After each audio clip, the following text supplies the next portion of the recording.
Wrestling छोड़ करके फिर एमएमए में आ गए, वो मैं जानना चाहता था क्यों किया, और वो भी 40 साल की उम्र में, जब लोग स्पोर्ट्स से रिटायर हो रहे हो।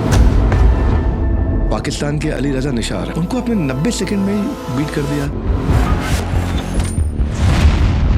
अच्छा, आप कहते हैं कि सुनील गावस्कर, वीरेंद्र सहवाग, कपिल देव, ये लोग गुटखा बेचते हैं। ऐसी कौन सी चीजें अगर आप फिटनेस ट्रेनिंग कर रहे हैं बिल्कुल बंद कर देनी चाहिए?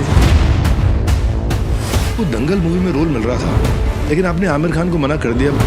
बुरा माने आमिर खान। अब भाई आमिर खान बुरा मानेंगे या खुश रहेंगे वो तो उनकी मर्जी है। ये 50 रुपए का डाइट सीक्रेट क्या है? ज्यादा पढ़े लिखे होते, ज्यादा समझदार होते तो आज खड़े नहीं हो पाते। डॉक्टर्स कह रहे हैं कि भाई सज्जन को क्या तकलीफ है हमसे।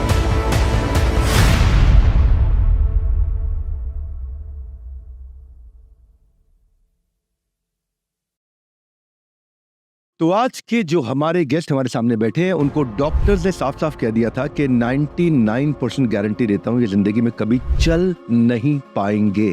सुनना ध्यान से, आज इनकी बात कर रहा हूं, रियल लाइफ के ये वो सुल्तान निकले जिन्होंने चैलेंजेस को मुंह के बल पक्का, व्हील चेयर से उठे और वर्ल्ड चैंपियन बने।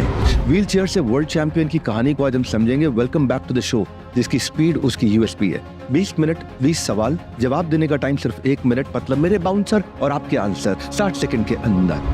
2 टाइम्स कॉमनवेल्थ हेवीवेट चैंपियन रह चुके हैं, पहले इंडियन पुरुष रेसलर जो कि एमएमए फाइट जीत के आए हैं। एमएमए का इस समय दुनिया भर में बहुत नाम हो रहा है, रिंग में ही नहीं, रियलिटी शो बिग बॉस में भी इन्होंने खूब पॉपुलैरिटी बटोरी थी। फिर एमएमए फाइट में तो तब इन्होंने एंट्री मारी जब लोग रिटायरमेंट का प्लान बना रहे थे। मतलब इन्होंने लाइफ को फुल लेंथ जिया है। बहुत ही ईमानदार, बहुत असरदार, बहुत जबरदस्त व्यक्ति। Please welcome Indian wrestler, actor, motivation speaker, MMA fighter, मेरे पसंदीदा Sangram Singh. Thank you Vivek ji, thank you for invite. इतना अच्छा इंट्रोडक्शन सुन के कैसा लग रहा है? ऐसा लग रहा है कि विवेक जी कुछ भी फेंक रहे हैं और मैं ले रहा हूँ। How lovely, sweet and nice. Thank you. संग्राम जी, रूल बिल्कुल सिंपल है, 1 मिनट आपको मिलेगा और 1 मिनट में आपको आंसर करना है। जैसे मैं सवाल करूंगा, हम 20 सवाल करेंगे और 20 उत्तर देंगे आपसे। तो पहला सवाल शुरू करते हैं। आज आप रेसलिंग की दुनिया में बड़ी मजबूती से पैर जमाए हुए हैं। आर्थराइटिस की वजह से 8 साल के जब आप व्हील चेयर पे थे, डॉक्टर ने बोला था आप कभी ठीक नहीं हो सकते। आज जब ऊपर हमारे ऑफिस में बैठे तब भी आपने बताया था 99% चांसेस थे आप ठीक नहीं हो सकते थे, लेकिन ऐसी मेडिकल कंडीशन के बावजूद हमने आपको देखा कि आपने रेसलिंग में बहुत असर दिखाया और पूरी दुनिया में अपने नाम कमाया। मैं इस कहानी के साथ शुरू करना चाहता हूँ, क्या हुआ था? देखिए, मुझे बचपन में रूमेटिक अर्थराइटिस हो गया था, और रूमेटिक अर्थराइटिस यानी गठियावा। तो वहाँ से स्टार्ट हुआ, धीरे धीरे इतना बढ़ गया कि मैं अपने हाथ से अपना मुंह धो सकता था।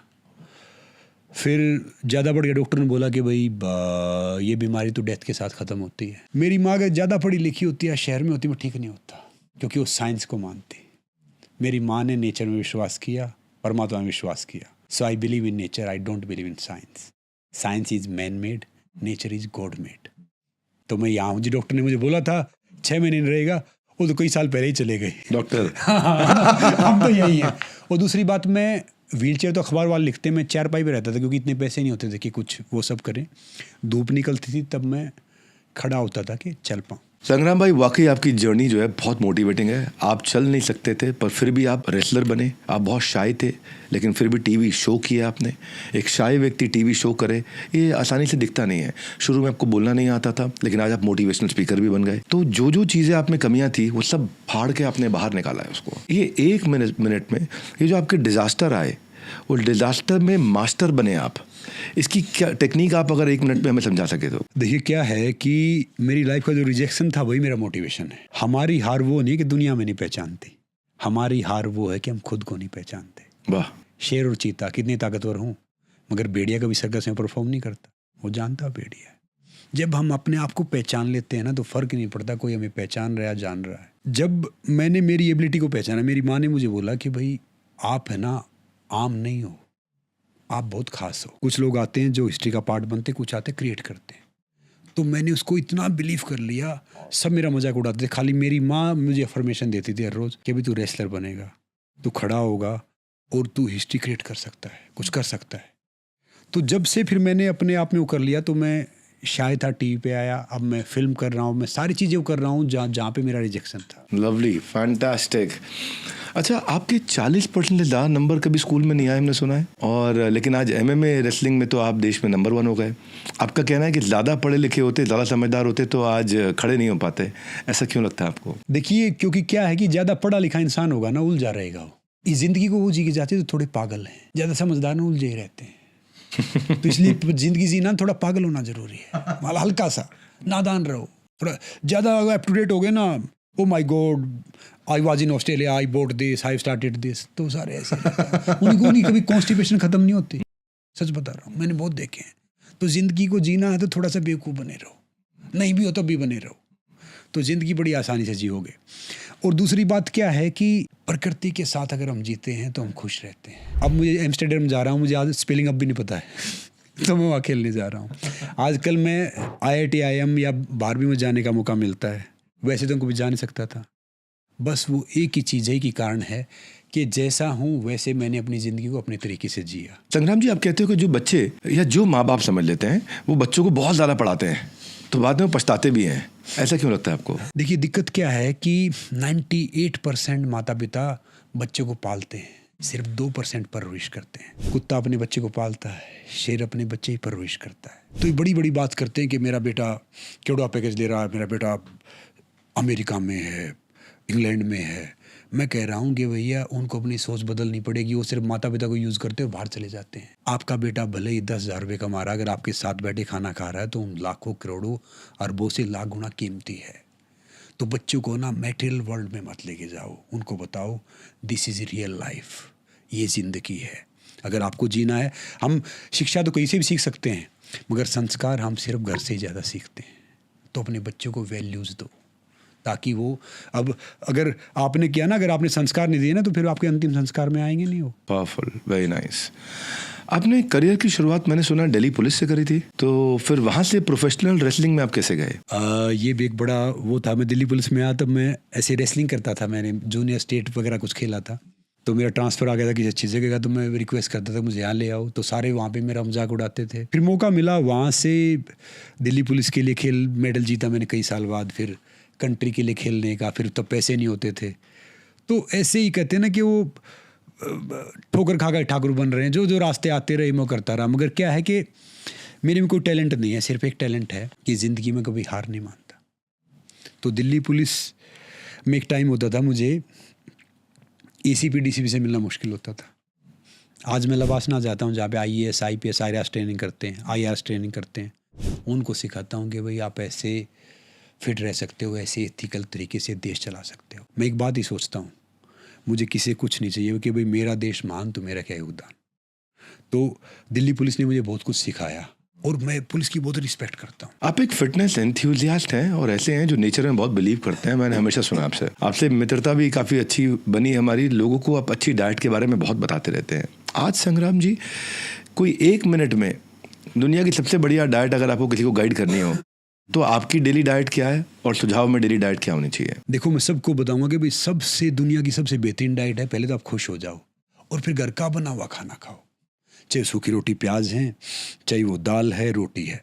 कभी भी मत जाओ कि भैया ये सीड खा लो इसमें इतना प्रोटीन, दूसरा खा लो। जितने ये डाइटिशियन है ना, इनके सबके चेहरे पीले पड़े हुए हैं और सत्यानाश खुद अपना करके बैठे और पूरे काफ़ी वो कर रहे हैं। कुछ अच्छे भी हैं, मगर ये है ना नेचुरल डाइट से मैं दूर लेके जा रहे हो। माय गॉड, आपका वेट 80 kg, आपका प्रोटीन इतना होना चाहिए, हर 2 घंटे में खाना चाहिए। एक बिस्किट भी खाओगे ना तो वो शरीर उतना ही तेजाब बनाता है। तो खाना अपना उसी टाइम खाओ जब भूख लगती है। बार बार बकरी तरह मुंह चलाओगे तो शेर कैसे बनोगे? बकरी रहोगे, ताकतवर बन नहीं सकते।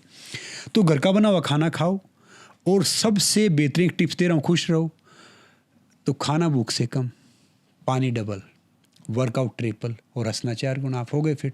अरे वाह! इसके लिए आपको कुछ एक्स्ट्रा खाने की जरूरत नहीं। आपने इतने दाल खाए, 2 रोटी ली या थोड़े चावल खाए, आपको कार्बोहाइड्रेट प्रोटीन दोनों मिल गए, आपका हो गया खाना। अच्छा, आप ताज़ा बना के खाने के बारे में आप थोड़ा वोकल रहते हैं, पर लेकिन आपको वेस्टर्न कंट्रीज में जाना पड़ता है, वहाँ फ्रोजन फूड का कल्चर है। जब रेसलिंग के लिए आप वहाँ जाते हैं, अब्रॉड ट्रैवल करते हैं, तब डाइट कैसे मैनेज करते हो? इंडिया से लेके जाते हो, वहाँ खुद बनाते हो? ये तो आपने बिल्कुल मेरी दुखती रग पे हाथ रख दिया।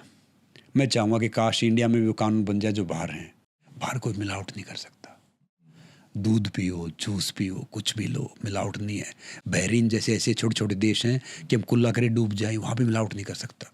तो हमारे देश में कोई मैं सरकार से भी निवेदन करूँगा कि भाई रूल ऐसे सख्त आए कि जो भी मिलावट करते हैं उनको कड़ी से कड़ी सज़ा मिले और जुर्माना हो। तुम बाहर जाता हूँ तो मैं फ्रूट बहुत खाता हूँ, दूध पीता हूँ, जूस पीता हूँ। और जूस है, ये सब है ना, आपको सुबह पी लेने चाहिए। फ्रूट भी रात को नहीं खाना चाहिए। बहुत से बोलते हैं कि रात को फ्रूट खाओ, नहीं खाना चाहिए। तो मैं, और बाकी मैं अपना देसी घी, अपनी हल्दी, अपना नमक, अपना गुड़ हमेशा साथ रखता हूँ कहीं भी यात्रा करता हूँ। और उसके अनुसार आजकल तो डाइट मैं प्योर वेजिटेरियन हूँ, तो आजकल तो वेजिटेरियन के लिए ढेर सारा हो गया है। तो जहाँ भी अच्छा खाना मिलता है मैं खा लेता हूँ। बॉडी अगर आपको बनानी है तो हज़ारों की diet, protein powder, gym trainer, अलग अलग प्रकार की डाइट आ गई हैं। हम 10 प्रकार की डाइट तो मैं सुन चुका हूँ जो बड़ी पॉपुलर हुई हैं, बहुत चल रही हैं। आप कहते हैं नेशनल लेवल का रेसलर बनने के लिए दिन का खाली 50 रुपये चाहिए। ये 50 रुपये का डाइट सीक्रेट क्या है? देखो, मैंने एक बात बताया था कि भाई अगर आपको एक नेशनल लेवल का खिलाड़ी बनना है, आप खाना एक बेसिक उसमें खा सकते हो। अपना घर का जो खाना खा रहे हो उसके अलावा आप दूध पीते हो, दूध पी लिया आपने, या अश्वगंधा लेके आओ, च्यवनप्राश लेके आओ, मोरिंगा पाउडर लेके आओ। ये बहुत सस्ता आता है। मैं कह रहा हूँ कि इतने कमाल की चीज़ है कि आप सोच नहीं सकते। गर्मी उसमें अमृत रसायन खाओ, सर्दी उसमें च्यवनप्राश खाओ। और अगर आप अश्वगंधा दूध के साथ लेते हो, एक चम्मच शहद डालते हो, तो आप ताकतवर बन जाओगे और वेट थोड़ा बढ़ जाएगा। पानी के साथ लेते हो, वेट नहीं बढ़ेगा, वो थोड़ा सेम रहेगा। मोरिंगा पाउडर अगर आप लेते हो तो आपकी याददाश्त बढ़ेगी और आपके जो मसल्स में कोई इंजरी है वो हील हो जाएगी। देसी घी जरूर खाना चाहिए। मैं जैसे मैं घी बहुत खाता हूँ। घी खाओ, रोटी पे मत रखे खाओ, दाल में या सब्जी में डाले खाओ, या कभी कभी दूध में डाल सकते हो हल्दी घी, वो थोड़ा सा बूस्ट हो जाएगा। तो आपको ये बाहर के तिगड़म और ये सब लेने की ज़रूरत ही क्या है कि भाई ये 5,000 का ये लो, 6,000 का ये लो, 7,000 का लो। और कभी भी खाली पेट डिब्बे वाली चीज़ नहीं खानी है। आपने ये तो बता दिया संग्राम जी कि क्या हमारे को खाना चाहिए। मैं कुछ वर्जित चीज़ें जानना चाहता हूँ जो डोंट्स हैं, उसके बारे में बताइए कि ऐसी कौन सी चीज़ें अगर आप फिटनेस ट्रेनिंग कर रहे हैं बिल्कुल बंद कर देनी चाहिए, जो बहुत नुकसानदायक हो सकती हैं। फालतू के ढेर सारे सप्लीमेंट्स, एक्स्ट्रा प्रोटीन्स आपको लिमिट में खाना चाहिए। मान लो कि भाई महीने के मुझे 5 लाख रुपए मिलते हैं, आप मुझे 10 लाख दे दोगे तो मैं क्या करूँगा? मैं चद्दर तान के सो जाऊँगा। तो ऐसे ही अगर हमारी बॉडी जब वो चीज़ बना रही है, अगर ऊपर से हम एक्स्ट्रा डाल दिया तो ये इंटरनली पार्ट ऑर्गन काम करना बंद कर जाएंगे। मैंने बताया था कि भाई गर्मी में आपको प्री वर्कआउट करना तो एक बोतल पानी लो, 1 लीटर पानी में 4 नींबू निचोड़ो, थोड़ी सी चीनी डालो, तो थोड़ा नमक डालो, आपका प्री और मिड हो गया। सर्दी तो एक थोड़ा गर्म पानी लो, उसका तासीर थोड़ा नॉर्मल हो जाए, उसमें थोड़ा शहद डाल लो, गर्म पानी में शहद डालते नहीं है, और चाहिए तो थोड़ा नींबू निचोड़ लो, आपका प्री हो गया, मिड हो गया। ऐसे ही वर्कआउट के बाद है खाली पेट दूध और केला नहीं खाना आपको, क्योंकि वो फिर आपकी एसिडिटी बनाएगा। खाली पेट शहर में है तो भैया आप सेब खा सकते हो या बाकी कुछ खा सकते हो। गांव में हो तो आप खाली पेट क्या है कि मौसम के अनुसार सब्जी, मौसम के अनुसार रोटी, मौसम के अनुसार आप खाना खा सकते हो। अच्छी बॉडी बनाना एक अलग बात है, अच्छा स्वास्थ्य बनाना एक अलग बात है। अच्छा, कुछ लोग कहते हैं कि नॉनवेज या प्रोटीन पाउडर के बिना प्रोटीन डेफिशिएंसी हो ही जाती है, वेजिटेरियंस के लिए बहुत मुश्किल है। तो अब वेजिटेरियंस के लिए आपका सुझाव क्या है कि वो प्रोटीन कैसे कवर करे? भाई ना तो अगर वो डब्बा भी लेता है तो कई डब्बों में समझ में नहीं आता है। हमारे यहाँ पे तो चांदनी चौक के पास एक जगह है, वहाँ से प्रोटीन डब्बा लो तो बोलता है आपने लेना है कि बेचना है, दोनों सेम डब्बे रख देगा। बोला आपने लेना है तो ये ले लो 6,000 रुपये का, बेचना है तो ये ले लो 1,500 रुपये का, डब्बे सेम है दोनों। तो प्रोटीन कैसे कवर किया जाए? अब तो आप बाहर भरोसा नहीं कर सकते, नॉनवेज आप खाते नहीं। ये बताइए जी, आप कोई आर्मी में हैं, युद्ध हैं, क्या कर रहे हैं? प्रोटीन कहाँ, कितना कहाँ चाहिए बताओ? इतनी सी दाल ले लो, 2 रोटी खा लिया, चावल खाते हो तो आपको कार्बोहाइड्रेट, प्रोटीन आपको मिल गया बॉडी को। ये एक्स्ट्रा डालने की ज़रूरत क्या है? अगर आप एक्स्ट्रा एक्सेस वर्कआउट करते हो तो उनको डालना है। अभी बच्चे वर्कआउट तो इतना करते कि रोटी जितना नहीं करते, फिर उसका फ़ायदा क्या है? दूसरी बात ये है कि जैसे जब आप वर्कआउट करते हैं, दूध में प्रोटीन है, दाल में प्रोटीन है, रात को थोड़े से मूंगफली के दाने, पीनट्स, थोड़े से चने भिगो दो आप, और साथ में अगर बादाम भिगो दो और अच्छी बात है। बादाम जो बच्चे नहीं ले सकते, गांव में मूंगफली दाने और ये तो भिगो ही सकते हैं। उससे सुबह उठ के आपने वो कुछ करके खा लिया तो आपको प्रोटीन मिल गया। वर्कआउट करके खा लो, उसको दूध के साथ खा लो, उसको छाछ के साथ खा लो, सब कुछ मिल गया प्रोटीन।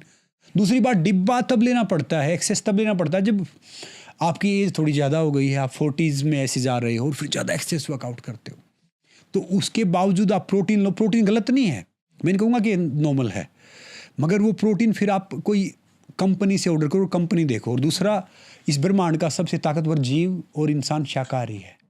मांसाहारी नहीं है। अच्छा, रिसेंटली अभी हाल ही में एक खबर आई है, मिस्टर इंडिया रह चुके हैं और बॉलीवुड में भी आए हैं, वरिंदर सिंह घुमन। बड़े हैंडसम, स्मार्ट, यंग लगते थे, 53 साल के, एकदम स्वस्थ शरीर, हट्टा कट्टा सॉलिड आदमी। हार्ट अटैक आ गया। कुछ लोगों ने तो स्टेरॉइड्स पे बोला, कुछ ने बोला क्या ले लिया क्या नहीं ले लिया। और आपको सडन डेथ पे उनकी कारण क्या लगता है और अपने लिए लेसन क्या है? देखिए, मैं वीरेंद्र जी को मैंने देखा है, मैं पर्सनली व्यक्तिगत मिला नहीं, और मैंने सुना था कि वेजिटेरियन भी थे।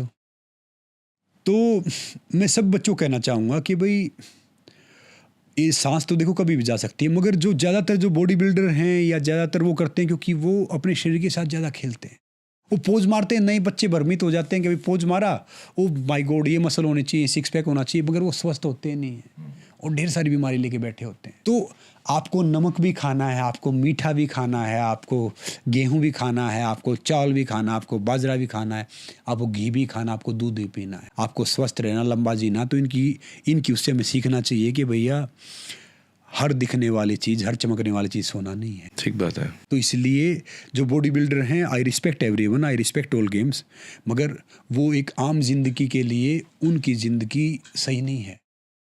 डिब्बे पे तो तब जाना चाहिए भाई जब आपके पास कोई ऑप्शन ही नहीं हो, नहीं तो नेचुरल खाना खाओ और नेचुरल ज़िंदगी जियो। संग्राम जी, पहले ना मैं एक सीरीज चलाया करता था, टाइकून्स ऑफ इंडिया। बहुत बढ़िया सीरीज चली वो, उसको सबने बहुत देखा। उसमें मैं जितने बड़े अरबपति बने हैं उनके ऊपर करते थे, लेकिन अब तो हम टाइकून्स को आपके सामने लाइव ले आए हैं। 2 सीरीज हम लोग रन कर रहे हैं, एक 2020 पॉडकास्ट जैसे आज कर रहे हैं जिसमें 20 मिनट में 20 सवाल, और एक हम कर रहे हैं बड़ा बिजनेस पॉडकास्ट जिसमें एक एक बिजनेस को पकड़ते हैं, एक एक इंडस्ट्री को पकड़ते हैं और उसकी पूरी MBA करते हैं बहुत डिटेल में। इसकी प्लेलिस्ट है, देखिएगा। मैं वापस आता हूँ आपके पास संग्राम जी। डॉक्टर्स कहते हैं हेल्दी लाइफ चाहिए तो शुगर कट करनी पड़ेगी। मैंने आपसे 3-4 बार सुन लिया कि भाई चीनी भी चाहिए आपको, मीठा खाने से स्किन बेटर होती है, आपने बोला मेटाबॉलिज्म बेटर होता है। तो ये बताइए कि भाई डॉक्टर की माने, आपकी माने, और आपका आधार थोड़ा इसको हमें समझाइए क्या है। मतलब इस दुनिया का सबसे बीमार आदमी पता कौन होता है? डॉक्टर होता है। I respect doctors. कुर्सी बैठे बैठे फाट करता रहेगा, आपकी बीमारी डायग्नोस करता रहेगा, उनकी मजबूरी है। शुगर यानी बोलते हैं क्योंकि आम इंसान ज़्यादा चीनी खाता है, वैसे वो गलत है।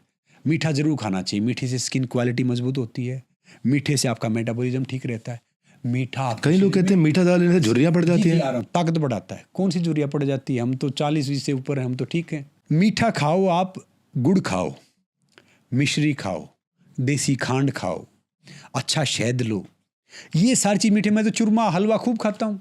ये जो झुर्रियाँ पड़ जाती है, पता है हेल्थ की किताब कौन लिखेगा? हेल्थ की किताब वो लिखेगा जिसको हेल्थ से प्यार है, जो हेल्दी नहीं है। आप रेसलिंग छोड़ करके फिर MMA में आ गए, वो मैं जानना चाहता था क्यों किया, और वो भी 40 साल की उम्र में, जब लोग स्पोर्ट्स से रिटायर हो रहे होते हैं, तब आप MMA में एंट्री किया आपने। देखो, जिंदगी में अगर रिस्क और रिग्रेट आपको मिले ना, तो हमेशा रिस्क को चुनो। अच्छा। रिग्रेट कभी नहीं होगा। जब मैंने रेसलिंग में कई साल बाद वापसी किया, दुबई में मैंने एक मैच जीता, तो मेरे नेफ्यूज से कईयों से मैंने पूछा, बोले क्या रेसलिंग यार, क्यों पकाते हो, हम MMA देखते हैं।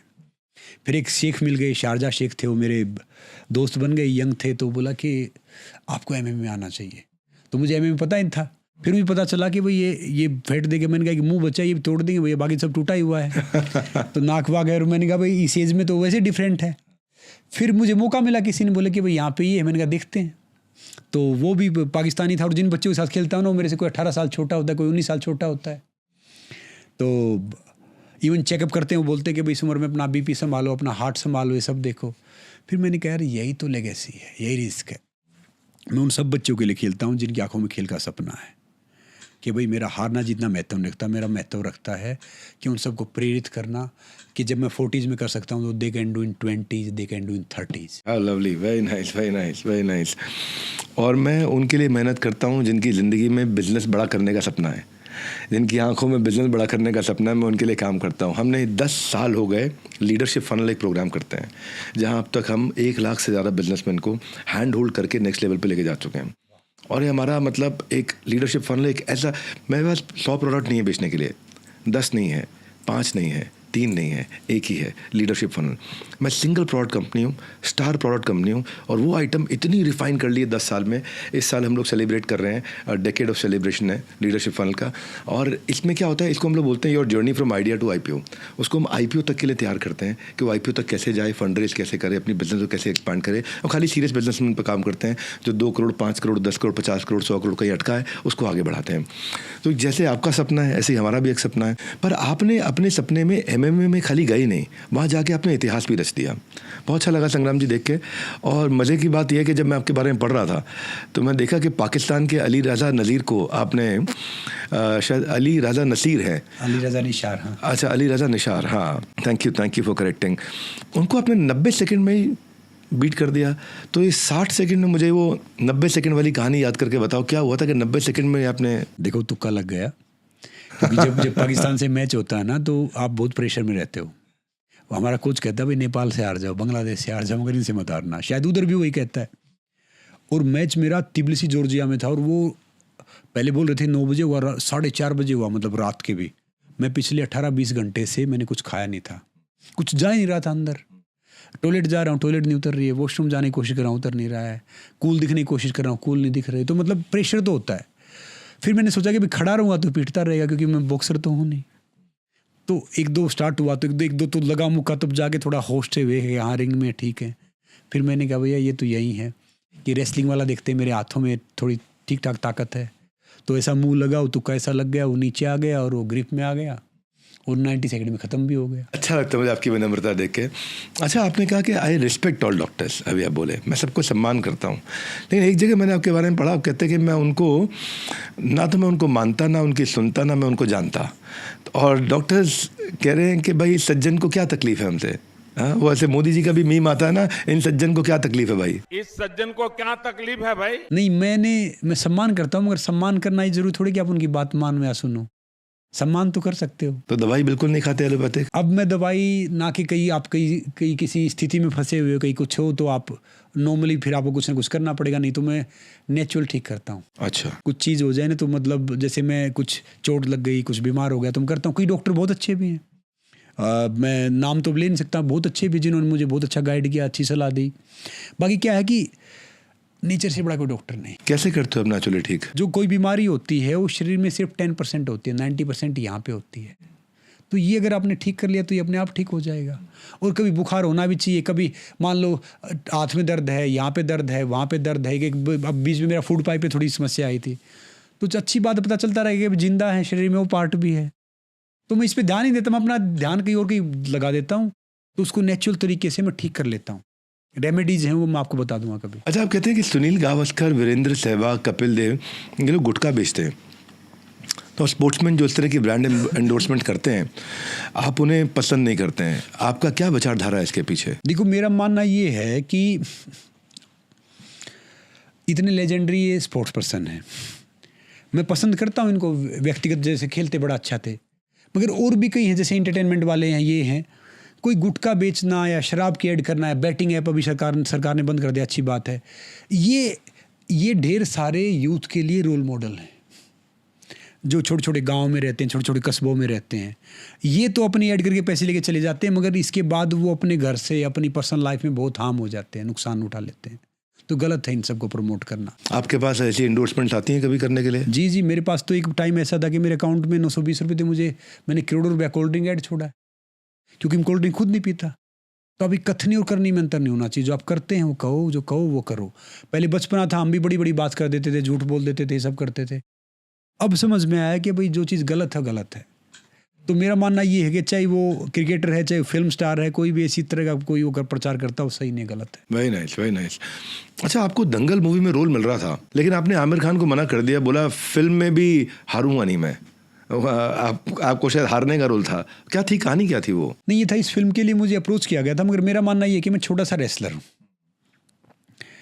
और एक कुश्ती ने मुझे रोजी रोटी दी है। मैं दूसरा कोई हॉकी होती, बास्केटबॉल होती, उसमें हरा लेते, अगर कुश्ती में हारूंगा तो मेरा मानना है कि भाई ये गलत है, मतलब वो रोजी रोटी वो हो रही है, मतलब प्रभावित हो रही है। तो मुझे माइंड में सोचा कि एक पुरानी कहावत है, रात को अगर आपको सुकून से सोना ना तो दिन भर ईमानदार रहना पड़ता है। तो फिर मैंने कहा कि भाई मैं ये कर लिया और मैं ढंग से, मुझे नींद नहीं आई। आपका लॉस वो नहीं है जो बाहर कुछ चला गया, आपका लॉस वो है कि सब कुछ जाने के बाद अंदर का आप संभाले हुए हो, वो आपका आप सही हो। अगर आपका अंदर का सब कुछ बिखर गया ना, फिर आपका लॉस है। तो जब वो फिल्म करता तो शायद अंदर का बिखर जाता, तो फिर मुझे फ़ायदा नहीं होता, इसलिए मैंने उसको मना कर दिया। बुरा माने आमिर खान? अब भाई आमिर खान बुरा मानेंगे या खुश रहेंगे वो तो उनकी मर्जी है, और अगर वो बुरा मानेंगे तो मैं उसमें क्या कर सकता हूँ। वो बड़े स्टार हैं बहुत, मैं एडमायर करता हूँ उनकी एक्टिंग को, उसको। मगर याद रखना, मैं सब बच्चों से कहना चाह रहा हूँ, चाहे आमिर खान है चाहे कोई भी है, कोई आपको स्टार नहीं बना सकता, आपको स्टार आपकी मेहनत बनाएगी। अच्छा, सुनने में आया कि आप यूरोपियन एमएमए भी डेब्यू करने जा रहे हैं। मैं उसके बारे में जानना चाहता हूँ, थोड़ा उसके बारे में बताइए। उसको लेकर तैयारी कैसी चल रही है, ट्रेनिंग कैसे कर रहे हो, और यूरोपियन एमएमए में क्या अलग है, क्या खास है? ये European MMA one of the सबसे बड़ा है ये पूरे यूरोप में, लेवल फाइट लीग। तो तैयारी तो क्या है कि मैं मेंटली तैयार हूँ, फिजिकली पिछली बार मेरी तैयारी ज़्यादा थी, अब की बार मैं कोशिश कर रहा हूँ तैयारी करने की। मगर क्या है कि मैंने ऐसे मैनिफेस्ट किया था कि यार यूरोप सुंदर खूबसूरत है, इस देश में जाना चाहिए, करना चाहिए। अब मैं वहाँ पे मैच खेल रहा हूँ और मुझे एम्स्टर्डम की अब तक स्पेलिंग नहीं आती, और शायद ना मुझे सीखने की ज़रूरत। तो मेरा मानना ये है कि एज जस्ट नंबर, उम्र सिर्फ आपकी नंबर है, वो बात सिर्फ आपने अपने दिमाग में बैठा रखी है। आप किसी भी एज में कुछ भी कर सकते हैं, बशर्ते आप में वो जज्बा है, आप में वो हिम्मत है, आप में हौसला है, तो आप वो हर चीज़ कर सकते हैं। इसीलिए मुझे अब जितनी भी ऐसी चीज़ें हैं उसको करने में मज़ा आता है, आनंद आता है, इसलिए मैं एमएमए वो वहाँ पे कर रहा हूँ। अच्छा, एक लास्ट पर्सनल क्वेश्चन, घर में ज़्यादा किसकी चलती है, पायल जी की कि आपकी? देखो ये तो यूनिवर्सल है ये अगर मैं अपनी चला भी लूँगा तो घर में शांति नहीं रहेगी, तो इसलिए वो पायल जी का वो उनका अलग ही है, वो उनकी चलती है। क्योंकि क्या है कि कुछ इंसान ऐसे होते हैं जैसे दिखते हैं वैसे ही होते हैं, तो सी इज़ वन ऑफ देम। जो मगर उनकी एक बात अच्छी है कि जो कुछ है ना मुंह पे है, जैसे उनको आप अच्छे लगे तो आपके मुंह में लगे भैया ये सही नहीं है, तो वो नहीं करते। बाकी ऐसे इंसान सही रहते हैं जो मीठे मीठे बोलते हैं ना, कहते हैं कि मिठाई में कीड़े पड़ जाते हैं, नमक में कम पड़ते हैं। तो घर में जो उनको करना है कि भाई कभी यहाँ से उठा के इधर ये कर दें, कभी वो तोड़ फोड़, कभी ये हो गया, कभी हो गया, ठीक, अच्छी बात है, करते रहो। मगर क्या है कि मेरे सब दोस्त हैं, उनका सिर्फ मैं ही दोस्त हूँ, तो उनके लिए दुनिया में ही हूँ। तो लड़ाई भी मेरे से करेंगे, झगड़ा भी मेरे से करेंगे, बाकी चीज़ें मेरे से करेंगे। तो फिर मैंने बात बाद में समझी कि भाई वो गलत नहीं है, वो अलग है। Very nice. तो आपने बोला कभी कभी बुद्धू बन के रहना चाहिए, तो उनके सामने आप ऐसे ही रहते? मैं घर पे रहता हूँ तो मौन व्रत करके, मतलब सुबह के हर, ये मेरी आदत है, सुबह जब मैं उठता हूँ तो 2 घंटे मौन व्रत करता हूँ। शादी होने बाद पूरा दिन तो आप रख नहीं सकते मौन व्रत क्योंकि सारी चीज़ वही होती है। तो बाकी मैं कहना चाहूँगा कि भाई जैसे क्या होता है कि पूरे दिन की जो सारी वो चीज़ होती है, वो सारी चीज़, जैसे मैंने एक मैसेज टाइप कर दिया तो कम से कम 100 मैसेज टाइप कर देते हैं, और कई ग्रुप हैं, उनके माता पिता हैं सारे, वो उस ग्रुप में मुझे डाल देते हैं, तो 1000 मैसेज आते हैं शाम तक। फिर मैं शाम को ऐसे हाथ जोड़ता हूँ क्योंकि पढ़ता ही नहीं इतने किसी मैसेज। तो बाकी क्या है कि दे आर एजुकेटेड पीपल, सबका अपने सोचने का, सबका अपना करने का वो है, और वो जिद्दी बहुत है, जो उन्हें करना वो करना है। तो संग्राम जी, आपका जो नाम संग्राम है, इसका मतलब होता है बैटल, इसका मतलब होता है फाइट, इसका मतलब होता है युद्ध। देखो विवेक जी, आप फिर भी गलत जा रहे हो। संग प्लस राम, जिसके साथ राम है वो संग्राम है। वो ज़्यादा अच्छा मतलब हुआ। मतलब लवली, थैंक यू। तो जिसके संग राम है वो हनुमान है, तो आपका नाम हनुमान भी आपको शूट करता है और आपका नाम संग्राम भी आपको शूट करता है। आपने इसको जस्टिफाई करके दिखाया। आपकी लाइफ में कितने सारे सेटबैक्स आए, कम लोगों को पता होगा, मुझे नहीं पता था पहले ये, कि आप कहाँ से, मतलब व्हील चेयर से वर्ल्ड चैम्पियनशिप तक के जो आपने सफ़र देखे हैं, आपने फेलियर्स को अपना वार्म अप समझा और सॉलिड कमबैक किया। आपकी लाइफ एक सर्वाइवल स्टोरी का बहुत सुंदर एग्जाम्पल है। इसको हमने 1-1 मिनट में बताया। आज मुझे पहली बार फील हुआ कि हम इस एपिसोड को जस्टिफाई नहीं कर पाए, क्योंकि इसमें बहुत कुछ और आ सकता था। मैं चाहता हूं कि इस वीडियो को ध्यान से देखिए, ऐसे मत देखिए कि जैसे आपने एक पॉडकास्ट देखा हो, उसको ऐसे देखिए कि इनकी ज़िंदगी इन्होंने कैसी जी है, कैसी सरलता के साथ में अपनी ज़िंदगी को आगे बढ़ाया है। ये वो संग्राम है जो कभी हार नहीं मानते, और ये कहते हैं कि अगर हम हार नहीं सकते, हार नहीं मानते तो क्यों हारें। और इसीलिए इन्होंने वो मूवी भी छोड़ी कि भाई कम से कम वहाँ तो बिल्कुल नहीं हारना मेरे को। संग्राम जी, हमारे शो पे आने के लिए, अपनी स्टोरी से सबको इंस्पायर करने के लिए आपका धन्यवाद। आप सबको वर्ल्ड के number 1 most subscribed entrepreneurial YouTube channel को सब्सक्राइब करने के लिए कमेंट बॉक्स में आओ, फटाफट बताओ और किस पर्सनालिटी से मिलना चाहते हैं, उनका नाम लिखिए, हम उनको इन्वाइट करेंगे। हमारे साथ जुड़े रहने के लिए आप सबका हृदय की गहराई से प्रेमपूर्वक बहुत बहुत धन्यवाद।